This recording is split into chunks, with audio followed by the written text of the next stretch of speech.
the strait that controls the world. Imagine a strip of water so narrow you could almost swim across it. Just 21 miles wide at its thinnest point.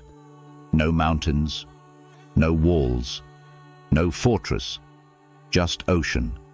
Yet this single stretch of water holds the entire world hostage. Right now, as you watch this video, over 20 million barrels of oil are passing through it every single day. That is 1/5 of everything the entire planet consumes. Shut it down for even 48 hours and oil prices explode. Economies crash.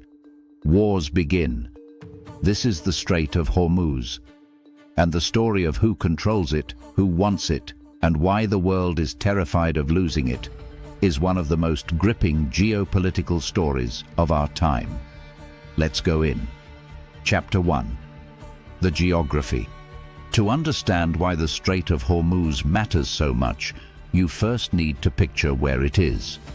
Tucked between Iran to the north and Oman to the south, the strait connects the Persian Gulf to the Gulf of Oman and ultimately to the rest of the world. It is roughly 167 kilometers long and at its narrowest point, just 33 kilometers wide. That is the distance from one side of a major city to another. But here is what makes it truly extraordinary.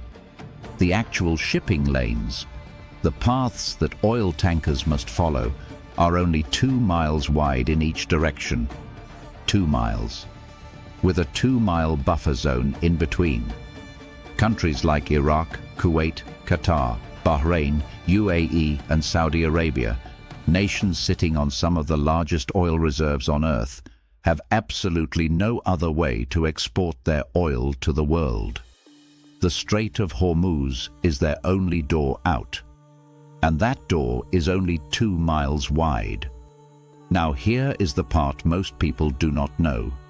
You could have walked across the Persian Gulf 20,000 years ago. During the last ice age, sea levels were so low that the Gulf was essentially a river valley. It was only as the ice melted and seas rose by nearly 100 meters over thousands of years that the waters flooded in and formed what we see today. The Strait of Hormuz was literally born from rising seas. Chapter 2. The geological marvel. The geography gets even more incredible when you look deeper. The Strait of Hormuz is not just a strategic waterway.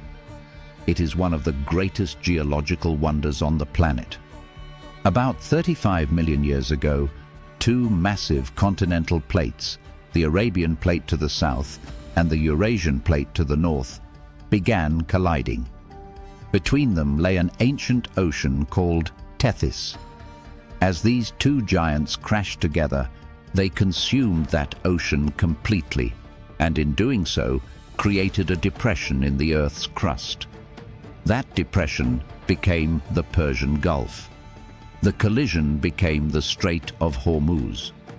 Think of it like pressing 2 palms together. The skin that bunches up in between, that is the strait. And at the southern end of this collision, in the Musandam Peninsula, where Oman juts northward like a dagger toward Iran, you can find something scientists call ophiolite. These are rocks that are normally buried deep beneath the ocean floor, but here, due to the force of this ancient continental collision, they have been pushed to the surface for all to see. Experts call it the biggest and best ophiolite complex anywhere in the world.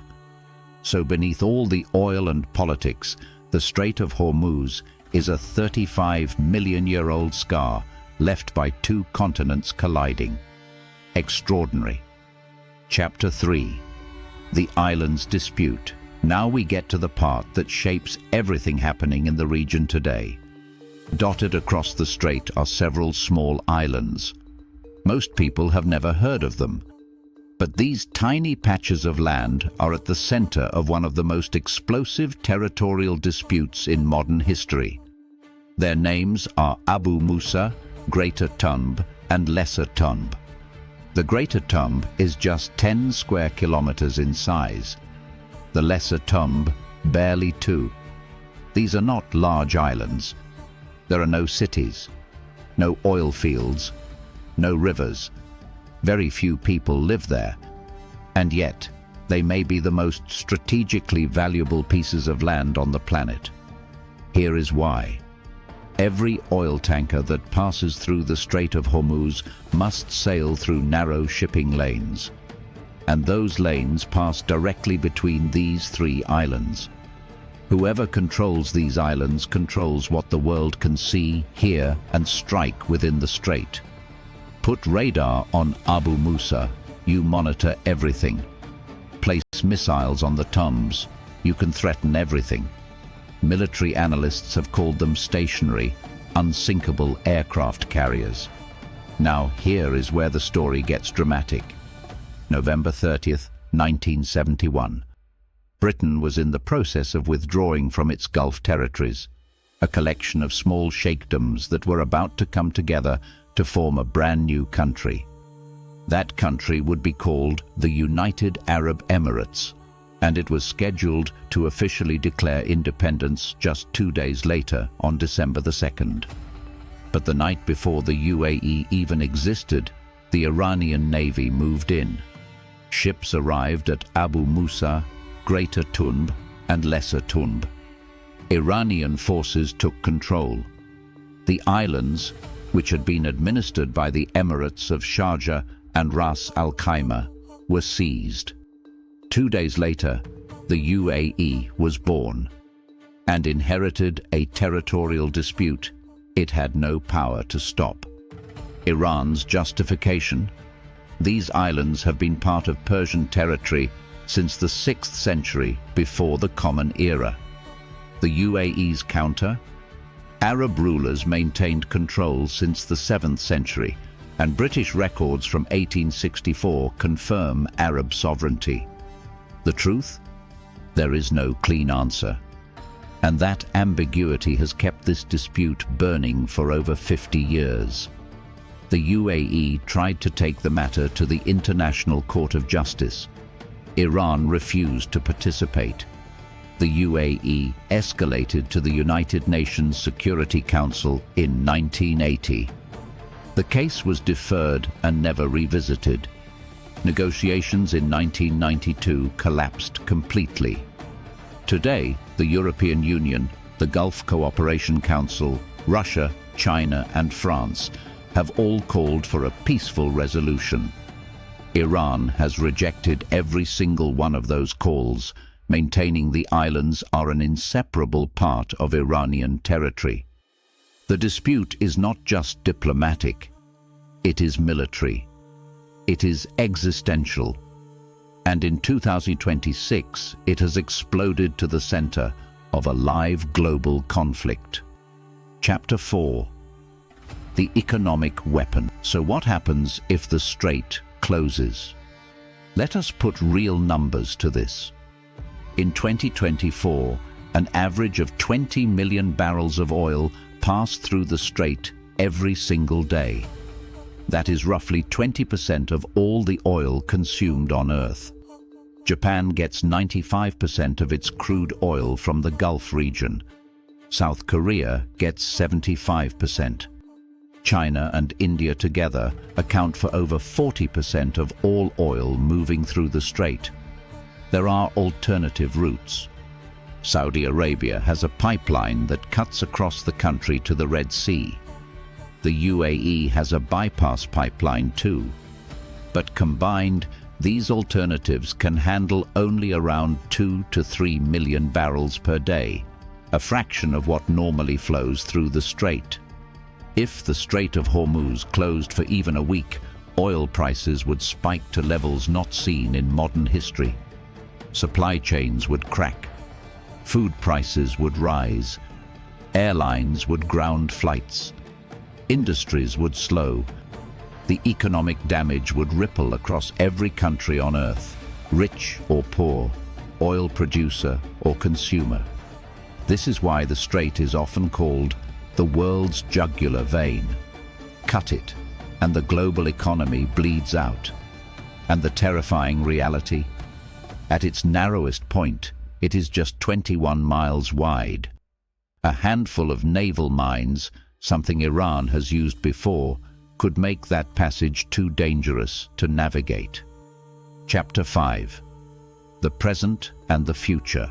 The Strait of Hormuz has never been fully closed in modern history. Not during the Iran-Iraq War of the 1980s, when tankers were attacked and mined. Not during the tensions of 2019. Not during the 12-day Israel-Iran War of 2025. But 2026 has brought the world closer to that reality than ever before. Following military strikes on Iran, the Iranian armed forces issued warnings restricting navigation through the strait, the most serious disruption in decades. Oil prices surged. Tankers rerouted. The global economy held its breath.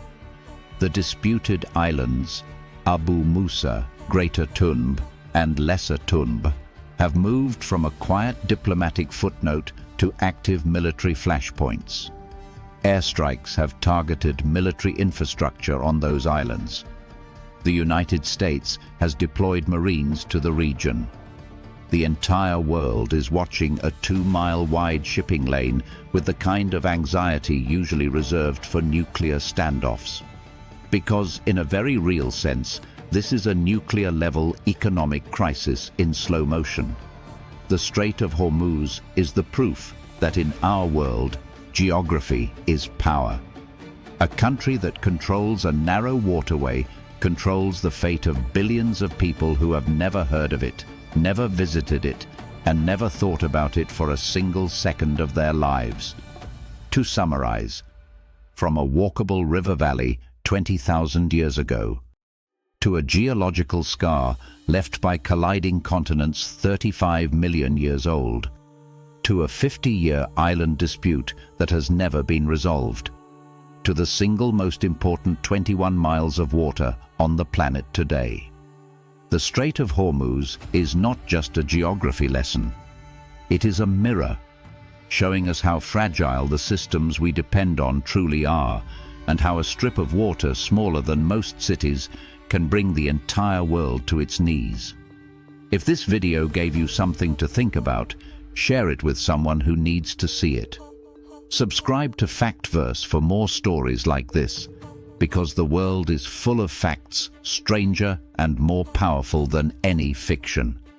Stay curious. We will see you in the next one. Like, follow, subscribe for more such facts.